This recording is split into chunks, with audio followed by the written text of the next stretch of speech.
Bismillahirrahmanirrahim. Assalamualaikum warahmatullahi wabarakatuh.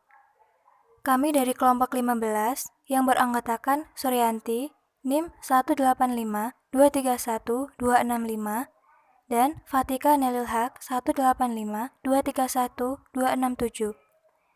Di sini kami akan membahas resiko kepatuhan perusahaan pembiayaan syariah. Materi yang akan dibahas yakni 1. Definisi resiko kepatuhan, 2. Tujuan manajemen risiko kepatuhan, 3. Sumber resiko kepatuhan, dan yang terakhir, penerapan manajemen resiko. Yang pertama ada definisi resiko kepatuhan. Resiko kepatuhan merupakan resiko yang disebabkan oleh bank tidak mematuhi atau tidak melaksanakan peraturan perundang-undangan dan ketentuan lain yang berlaku. Yang kedua, tujuan manajemen resiko kepatuhan.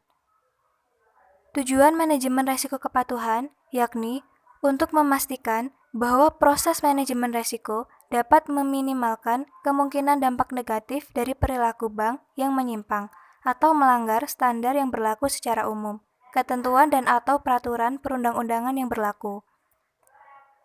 Yang ketiga, sumber resiko kepatuhan.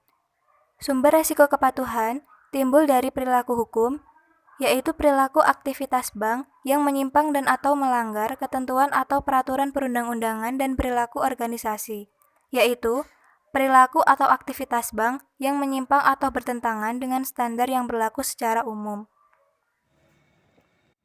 Selanjutnya, penjelasan rinci penerapan manajemen risiko meliputi: pertama, pengawasan aktif Dewan Komisaris dan Direksi. Kedua, kecukupan kebijakan dan prosedur manajemen risiko kepatuhan. Ketiga, kecukupan proses, identifikasi, pengukuran, pengendalian, dan pemantauan risiko, serta sistem informasi manajemen risiko bagi risiko kepatuhan. Keempat, sistem pengendalian internal yang menyeluruh.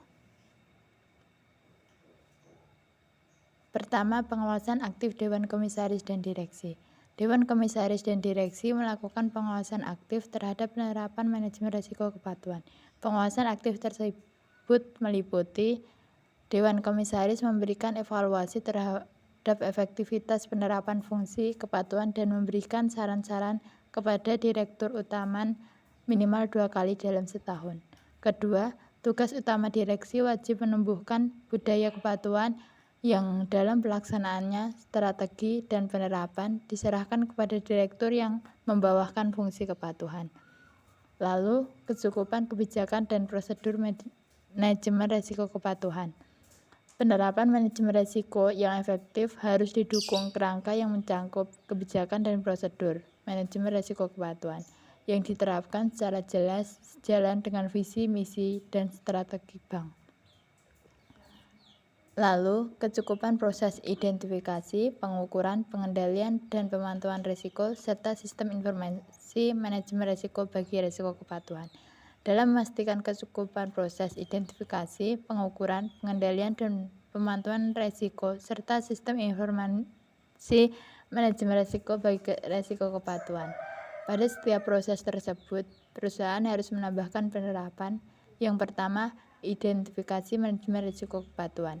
Kedua, pengukuran risiko kepatuhan. Ketiga, pemantauan risiko kepatuhan. Keempat, pengendalian risiko kepatuhan. Kelima, sistem informasi manajemen risiko bagi risiko kepatuhan. Selanjutnya, sistem pengendalian internal yang menyeluruh. Secara umum, pengendalian risiko kepatuhan mengacu pada ketentuan kebijakan umum. Manajemen risiko. Satuan kerja kepatuhan adalah unit independen dari satuan kerja lainnya. Dalam pelaksanaan fungsi kepatuhan terkait dengan pengendalian internal, maka satuan kerja kepatuhan melakukan koordinasi dengan unit manajemen risiko, audit internal, dan unit pengendalian internal lainnya. Sekian dari kelompok 15, apabila ada salah kata mohon dimaafkan. Wassalamualaikum warahmatullahi wabarakatuh.